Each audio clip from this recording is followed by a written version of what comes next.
I need to adjust my white balance again. Hold on. Got pale.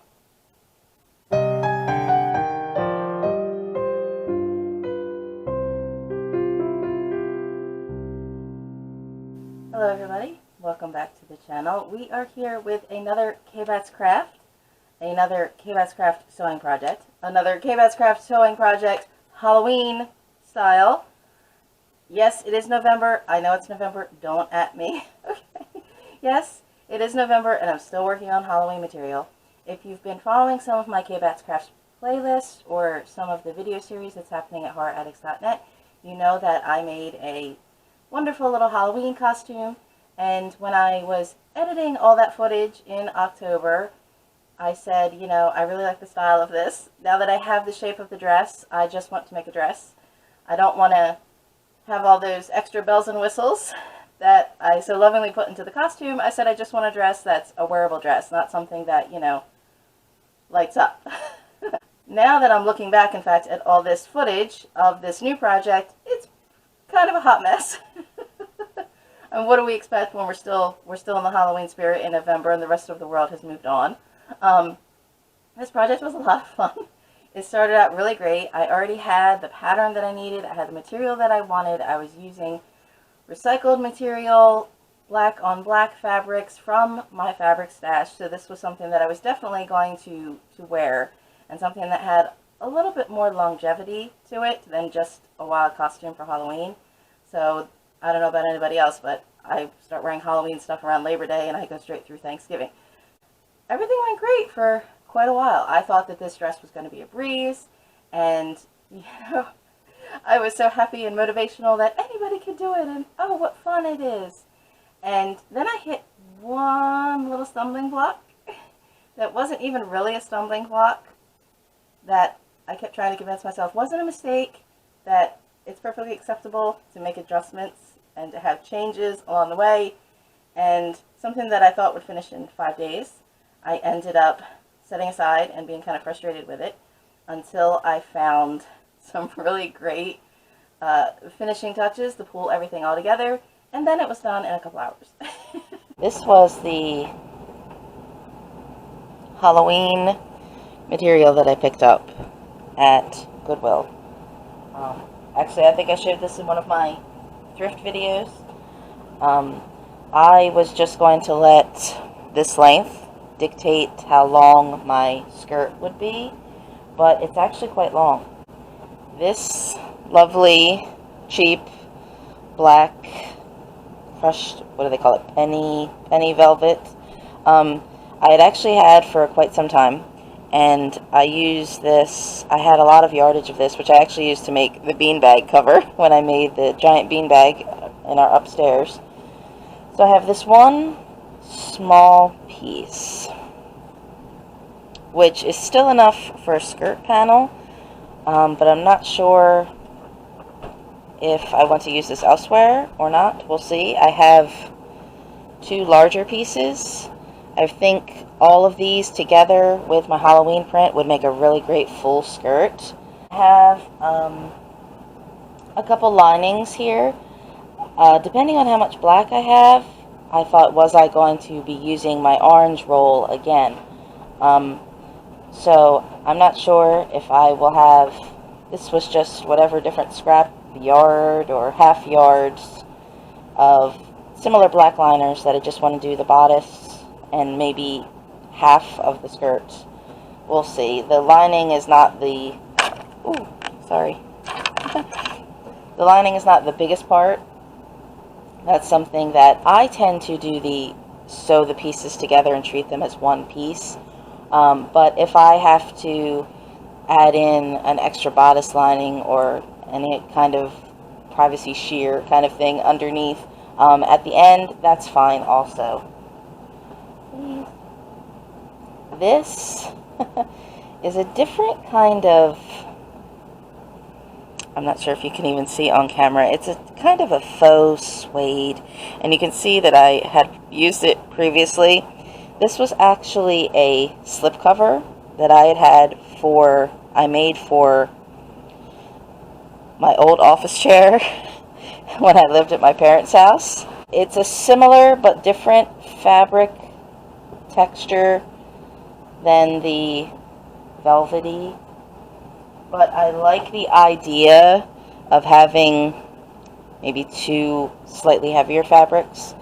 So I think this can actually be the bodice. I thought about having the orange bodice, but I'd like to make this the bodice, and I think I can get sleeves out of this as well. I feel like the sleeves will be a real patchwork. I do have some other a cotton yard for $1.50. Can you see the little tag? No, glare. There we go. $1.50 from the thrift store. And this little piece of fabric, 79 cents, that I thought if I have to do my lower fitted sleeves, or again, any other kind of lining, I have these kind of smaller scrap pieces. So I don't want to use any of my fancy larger black fabric stash, or any of my nice trim. I was going to use my bat trim, but I realized if I'm not using the orange, you're not going to see the bat trim. So I just want to, again, use things that were already here, already in patchwork, that things that can be remade together. So this was kind of long. I feel like I might be able to get black stripes for the larger puff sleeve out of either of these, out of either the extra from the suede or the velvet, maybe a stripe of each. I have some patterns here. This one, if you can see, is a wedding. I was tempted to go for this kind of fuller A-line shape. I'm not sure if I have enough material to do something like that. And I will gather the Halloween print. I will probably do this as a straight dress. I love how these things say 1 hour. They're not really 1 hour. And yet again, somehow, I start a project that begins with unpicking a seam. Actually, in seam ripping this, I have discovered a professionally finished seam. So if I recall, this actually came from a set of curtains that I used primarily to make, I made a spooky little black dress with a gray border for my niece many years ago, and I had pieces left over, and so I just had made a slipcover for my chair. So this is actually a curtain that has already been a costume, and then was a slipcover that I am now going to make a bodice. I don't really have much choice in worrying about grain again. I thought I would be able to do this dress totally properly, but I'm working with the pieces that I have. I actually have enough to get the entire bodice, front and back, fitted sleeve and poof sleeve, all together, which is quite nice that the top will match. I just think it might be a little weird if I have the top be entirely of one material and the skirt be entirely of the velvet. We'll see. I may just do, depending on how much of the Halloween material that I have left, I may do striping just for effect. So I am both having to use every inch of material, and I still have some artistic room to maneuver. So I want to cut these out, and I will probably cut my linings out as well. I've forgotten that I got the dress for my niece. I have to see if I have pictures of these. I had two curtains, a black curtain and a gray checkered striped curtain. So I got a costume for my niece with the gray accent. I made a valance and the ottoman that you have seen in my Victorian guest room, all out of this material. So I guess when I find a good material, I use it, I stick to it, I maximize every inch. And I think these must have been clearance curtains because I had one panel each. Maybe I paid $10 for each of them at the time. But we're talking 20 years ago, maybe? Don't you just love my completely unprofessional sewing layout right here on the floor? I did cut out, I had two pieces of that kind of satin poly mix, whatever, remnants that I did cut for my bodice piece linings. One was a little thicker, maybe a little more quality, that I used for my front and back bodice linings. And this other longer piece here I can use to line my Halloween print. I do have plenty of this material left over for the sleeves. I have the short, the fitted sleeve, and I definitely have enough for some striping, but I think, again, for aesthetic reasons, I will probably stripe it with the velvet just to bring the top and bottom together, or depending on how much velvet I have, maybe using a strip of velvet around the collar line or around the arm sleeves. But I would like to connect the materials together in some way. Ironically, I was able to save that finished hem that was already left in this curtain come slipcover come bodice. In those short sleeves, I have saved those for the cuffs. So I saved myself a little bit of work when I've made myself more work yet again. So I'm going to give these a press and give my bodice pieces a quick baste and make any kind of my fitting adjustments. I don't remember. I might have gotten a bolt of this clearance maybe when it was only like $6 or $8 a yard. This kind of material definitely does show some when you're going with different grains. So hopefully maybe the gather will compensate for that. We'll see. Now this is interesting because I have enough to get my pattern pieces, but I feel like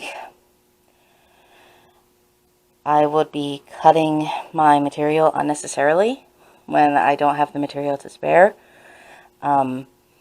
Because I had enough yardage with my Halloween mystery stripes where it was just a rectangle gathered at the waist. And I feel like I have enough material between these. There's 3 pieces. There is a fold over at the top of this black fabric. If I'm cutting to shape, I won't have that room to gather, and once it's cut in its shape, there's nothing I can do about it. So I actually feel like, maybe I may just baste all my skirt panels together in their rectangular shape and give them a gather and see where the fullness or where the shape is. So here are my skirt panels put together.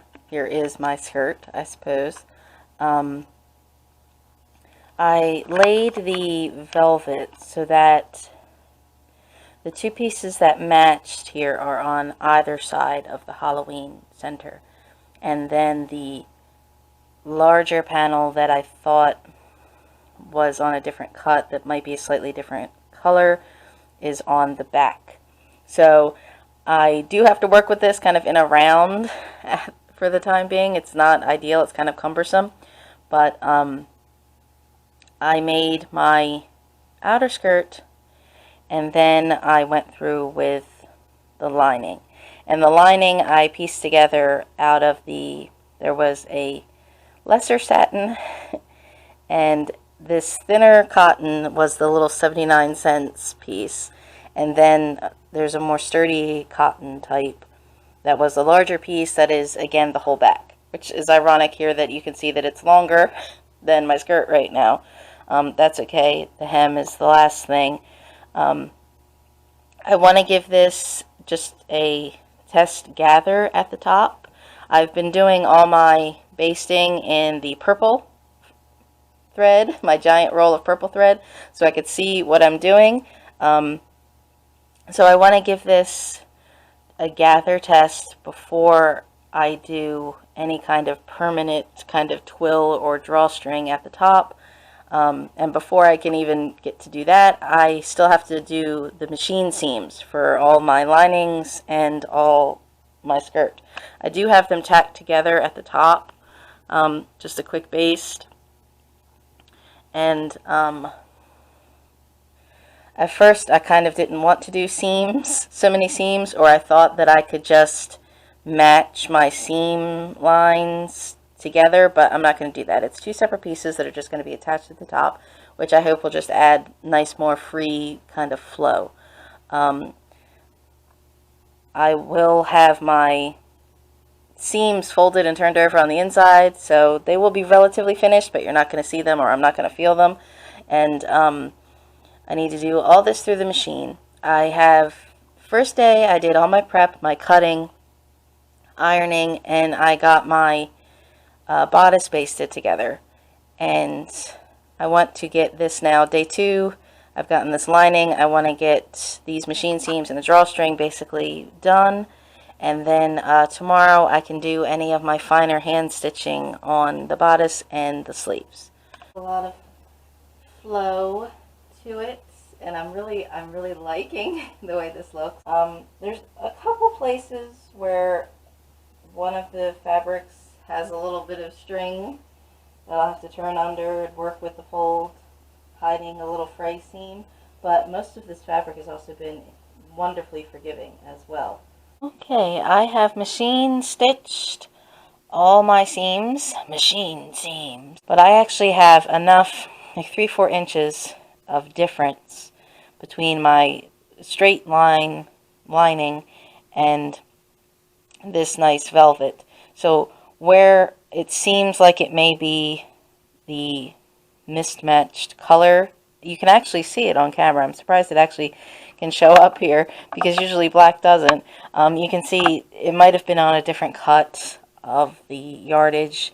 As I said, I've been reusing from stash, so I don't really know what is what. But there's enough that I can actually do some other extra gathering and pleating in the back of the dress. So you can hide some of any mismatched seams in the back, and it just creates a little more fullness. These are my sleeve parts that I have cut that need to be basted. This was my project for tomorrow. These will be the fitted sleeves, because here is that nice finished seam that I had previously used and will reuse again. I have cut 6 of each of this pseudo suede end of the velvet, of the piece of velvet that I had remaining. I'm not sure I'm going to use all of them. My orange puff horror sleeves had wider panels, and there were 6 total. So it was 3 orange and 3 horror print. So I don't think I'm going to use all these, and these are slightly slimmer, and I wanted these sleeves I wanted to be slightly smaller. So I'm just probably going to maybe baste 4, 2, and 2 together and see how poofed they are, how they fit, or maybe I'll just have 5. If you can see, the seam is where the oops, sorry, there's a little shadow.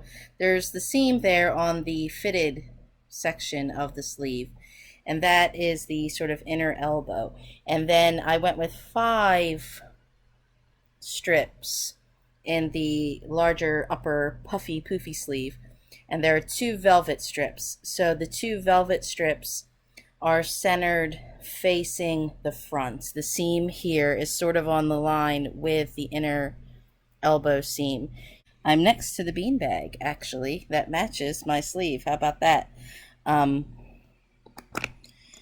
could briefly show the insides of this. If you want to make this, this is one of the easiest things. Well, number one, just this sleeve in itself, if you're looking to just make a straight plain arm warmer, is really actually just a lot of fun and very straightforward. And in order to attach these, the fitted sleeve stays right side out. And then it's inside out facing, and then everything is just gathered around. And here, yeah, you can see where I still have some of my purple basting. I'll go through at the end and remove any of these basting stitches and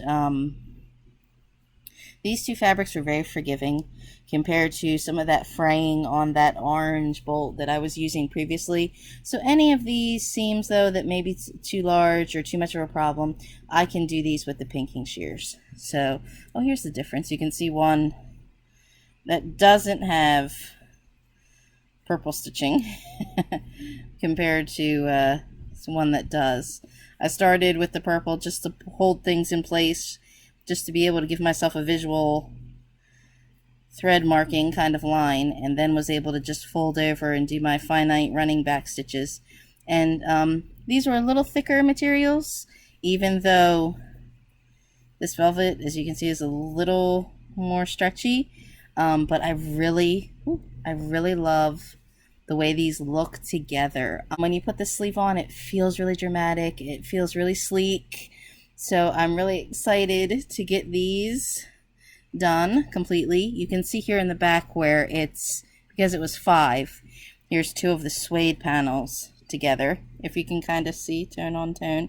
I love how at first glance everything looks black, but then you can see that there is dimension and texture, which I really love. And here is my lovely almost complete bodice in her inside out glory.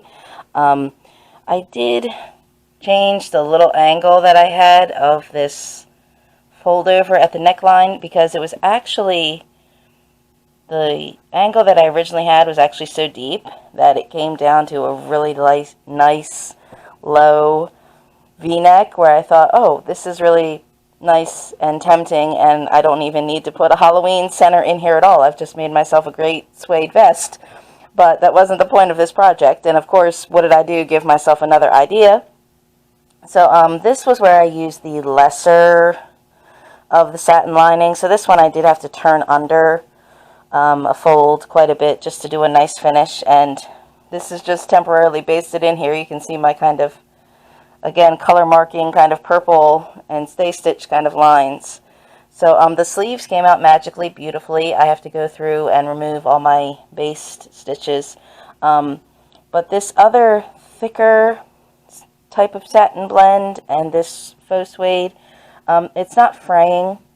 And this really shows the difference. As much as I love working with cheap materials and recycled materials, I don't want people to be discouraged. You know, like I was fighting with all that fraying hem and all the fraying seams with the bolt of orange.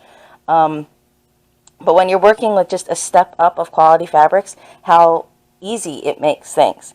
So I don't have to do a lot of turning under and folding over of my seams to do some nice finish seams. I can get away with just some pinking shears in here, which is really great. This fits really nice. This top needs to be gathered here, the little Halloween print.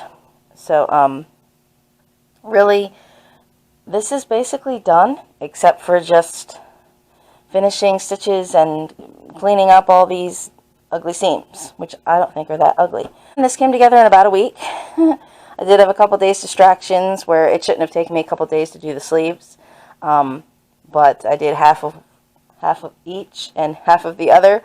But this just shows when you have the pattern and you have the materials, how fast and wonderful sewing can be. And now I realize I probably jinxed myself. I am really pleased with how this turned out.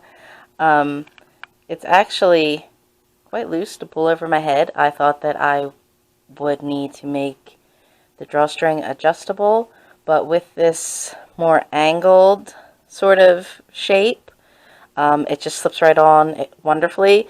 I love how it's not as broad as that patchwork on my Halloween costume was.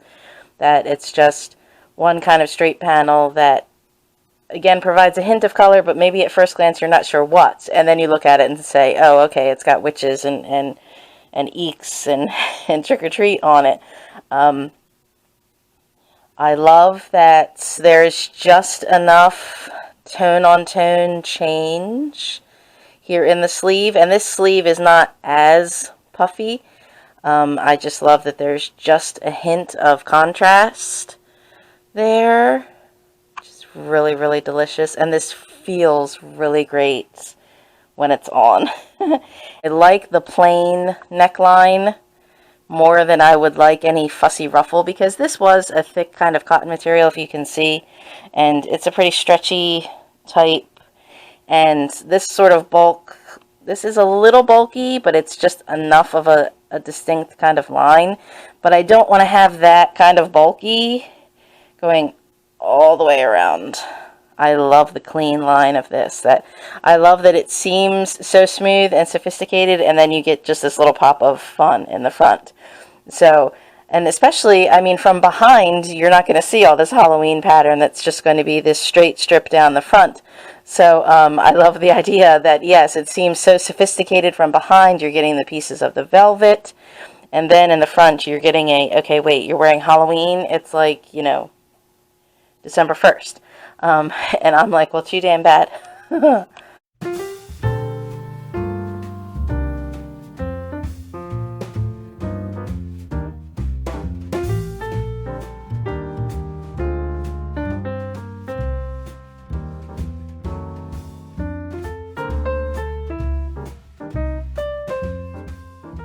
Alright, I definitely have enough hem tape. I wasn't sure how I was going to do this hem. I don't have to stitch the whole hem. I can just do some hem bond. The skirt is going to stay right side out. And it's the bodice that gets turned inside out. So that way I can get the bodice stitched the correct way to the skirt. But I will be sewing blind and hope that I catch this. So I'll have to mark with my pins. I have to make sure my pattern is not going to match up according to whatever the print is, but I at least want to get the edges matched up. So 1, 2, 3, 4. Oh, now that's interesting. 1, 2, 3, 4. And the fifth one of this is cut off. Wow. But 1, 2, 3, 4, 5, the entire print is there. Well, we're just not going to tell anybody about that, are we? I can already see a little bit of finagling that's going to happen. That would be kind of wonky. And again, that's maybe where amateur sewing comes into it, where you don't want things to look wonky. You don't want things to look homemade. You want things to look nice. So I'm still going to go around and pin this and get a baste in, and then I can try it on and go from there. That's natural trial and error, though. That's what happens. I suppose I could always, since I have this fabric left over, I could always put in this little square patch if I have to do so, because then again, this will be hidden and being cheated within that kind of gathered drawstring. This will probably actually be hidden by the nice little bow of the drawstring. So if I have to do that, I have to do that. That's okay. That's just a last minute fix and finish. But what's fortunate about this is there isn't anything that can't be undone. I haven't made an irrevocable mistake where I've beelined through here on a machine and chopped all this excess off and then found out that I was an inch odd difference where it could not be corrected. So that's why it may seem silly to go through so many steps and go through so many motions to make sure things are adjusted and correct. But that also helps you within that process. So it's okay to take your time and do a trial stitch that doesn't have to be a pretty stitch. Once I have my drawstring through here, I can see how tight I can actually make this at the waist.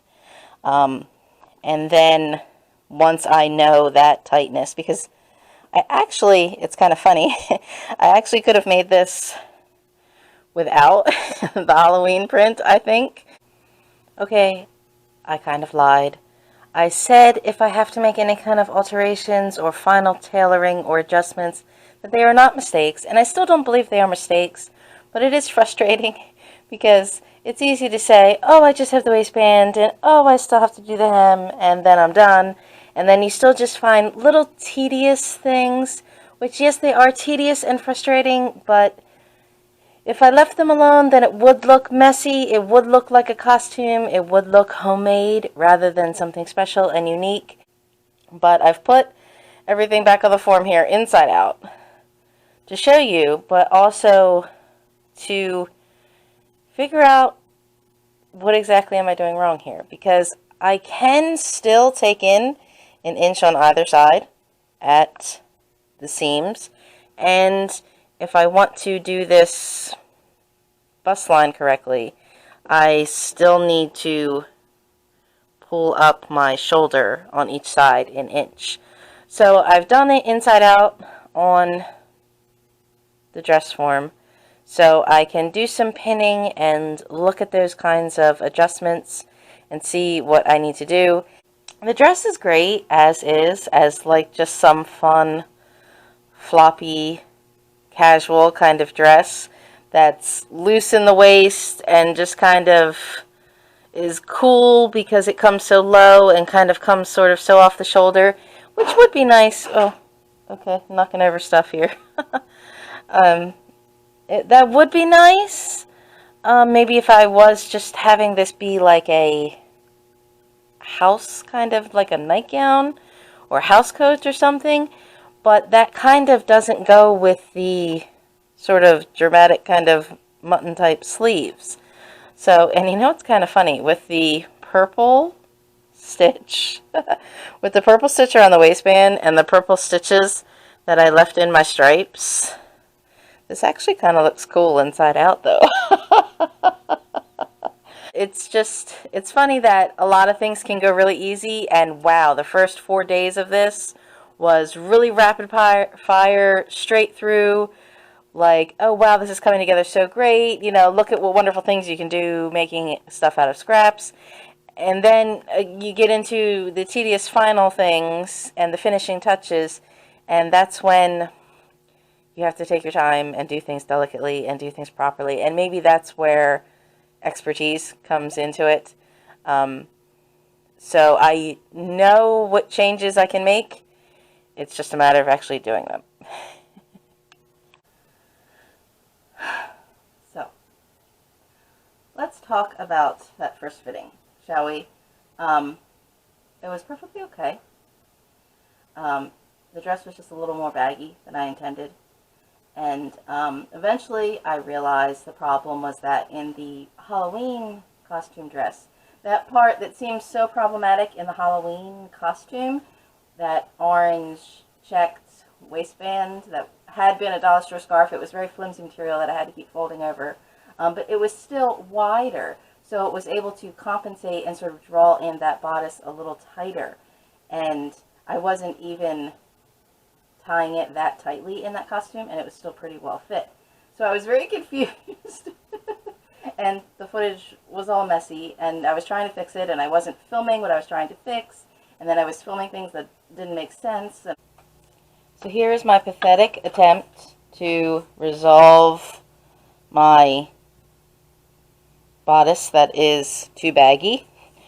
You can see I had started out with measuring and trying to do this with calculations and math, and that didn't quite work. I thought I could cheat and use some of that hem bond. That didn't work. I tried pinning, I tried pressing and ironing, and eventually I just freehanded and basted as I went, trying to do every other finger space. So these look absolutely hideous right now. This was just the dollar store cross-grain ribbon and this little 50-cent roll that I had gotten, and I'm going to still try and weave this other lacing through there. I could have taken in the bodice. I still may need to make some shoulder adjustments, but I did not want to basically disassemble the whole top. These are 5 inches and should come from under the bust to just at the waist. So right now the drawstring is still in. I could still leave the drawstring as a hidden tie. And I want to see if this lacing can really cinch that together, because it's okay for it to be a little loose and a little comforting. I didn't have to completely drawstring my Halloween costume as tight as possible, and it still fit. So, couple inches finagling. I could leave it loose, but I don't want it loose. Aha. Sometimes the simplest explanation is the correct one. Okay. I'm worried about having that little inch or so too low on the front of the bodice. And I keep trying to compensate by fidgeting with the shoulders when I have enough Halloween fabric that I could just lengthen the front of the bodice. Lacing, jury-rigged lacing to the rescue. It's kind of ironic. I actually kind of like my little purple crisscross kind of stitching. If you can see, this was my baste, but instead of just giant basting stitches just to get my placement together, I did baste a little bit of structure so that way I could test my lacing, and it came out beautifully. I don't know why I didn't think of this before. It was more time consuming to fight with the loops and the measure and get those all initially in place than it was to actually do the stitching. So I need to go through here with my final black stitch, and here was my ruffle correction, which I kind of dislike a little bit, that there is that gather line where there is a differentiation, because when this middle is all gathered together, you can still see that line. So I do, of course, though, have a little bit of trim that can come to the rescue with that.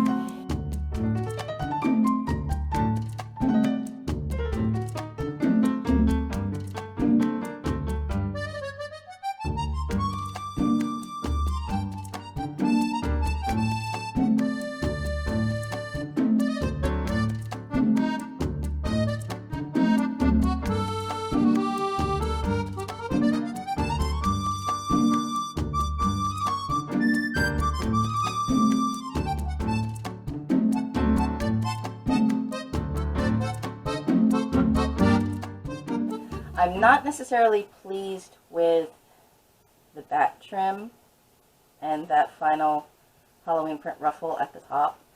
It made absolutely perfect sense that I still had more fabric that I could just add where I was worried about some kind of modesty or something being too low and loose. But because it was still pattern on pattern and I was gathering things at different times, the gather lines didn't quite match up. The pattern, because it should have been straightforward, that it was just straight Halloween blocks, but the pattern didn't quite match, the gather didn't quite match. And my nice little adorable bat trim that I put across there just as my extra little accessory, you can see when it's up close, when I'm sitting face to face, but then you can't really see it otherwise. But just for that little statement at the top to kind of define where the center kind of bodice kind of stops and where maybe a ruffle and a collar line begins. And then I also lined this with a lighter cotton and a couple different types of lighter satin inside, because again, I thought I'm going to be wearing this more. This needs lining. So this is a little warm because I took those extra steps, and that's fine. Again, it works seasonably. There were parts of this project that I went by the book and did things more that I knew you're supposed to do properly with sewing. Yet, don't at me. At the same time, I completely threw the tape measure out the window. I had my measurements, I had my pattern, I had to work with the fabric that was available to me, and I went with it. And that worked with me great, again, up until I got into that final end where all of a sudden I didn't have to shortchange a couple inches. That maybe also might have been my fear along the way. I probably cut a slightly larger seam allowance somewhere because I was worried about trying to maximize all my space.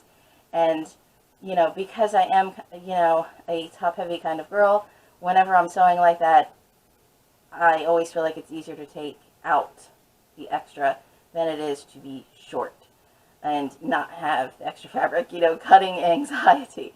So, there were some quite easy fixes. Love the way this turned out, though. It's one of those, I'm not going to be making fidgets. I feel like that's when people show that they're uncomfortable about their clothing. And you know, a lot of people are uncomfortable about their clothing because fast fashion is just cut a certain way that not all bodies fit into the same shape. So I made this to fit my body, and could I make changes? Yes, but I love that I don't have to do that. I love that it just fits as is, and that's what makes it so much fun to wear. You know, that I feel good in it. And because I usually wear all black, my local Goodwill store, they know me there. They actually call me the lady in black.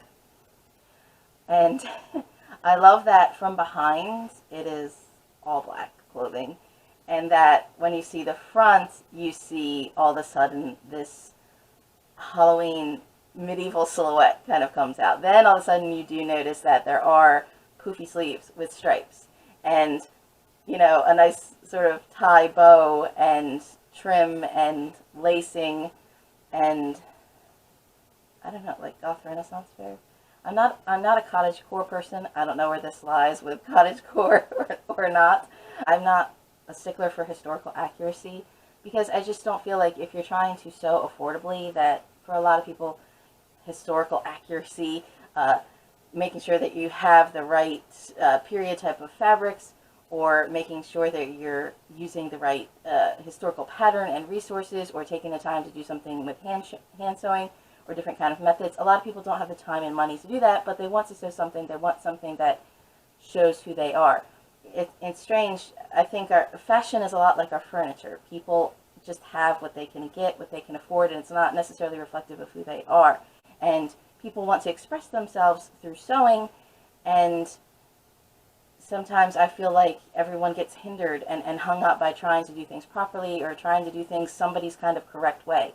And there is a correct way. There's a way to learn. There were probably better ways to fix this and make these adjustments than I did. I didn't actually say, okay, I'm going to sit down and research this to the proper Italianate or medieval or type of period or something. You know, I wasn't thinking that at all. I was just thinking, how can I make this dress work, and how can I make this dress work now so I can wear it and have fun and feel good in it, because that's the most important thing. You know, we all do that. Maybe we all start something and we hit a stumbling block along the way, and that just completely stops us. That just takes the wind out of our sails. But I think the important thing is to not quit on it, because if you're not happy with what you're finding fashion-wise in stores, or if you're not having any kind of creativity in expressing yourselves in your fashion, then altering and sewing clothes is a way to express yourself, and it is worth kind of the efforts to learn and express your creativity and who you are. But at the same instance, it's like, okay, I'm done sewing for a while. I've had enough sewing for right now. So I hope you're enjoying some of the K-Bats Crafts videos that I've made this year. I know that my channel is all over the place. And if you're looking for a specific video, or if you've come to my channel for something specific like the Frightening Flicks from horroraddicts.net, everything is organized into their own playlists. So that way you can come to my channel and skip over the things that you don't want to see. It probably should be better organized, but I mean, I can't even really get the white balance adjusted on my camera to fit my gothic pale face.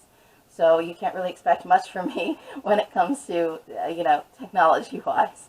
I have a few more things in store. I would love to hear from you. I'd love to see some of your costumes or your sewing projects. You can comment here on the YouTube. You can follow me on Instagram and Facebook at kbatscrafts. You can see some of the articles that I've written about the projects I've done at horroraddicts.net. So I'm glad you're here. And thank you for watching. Bye.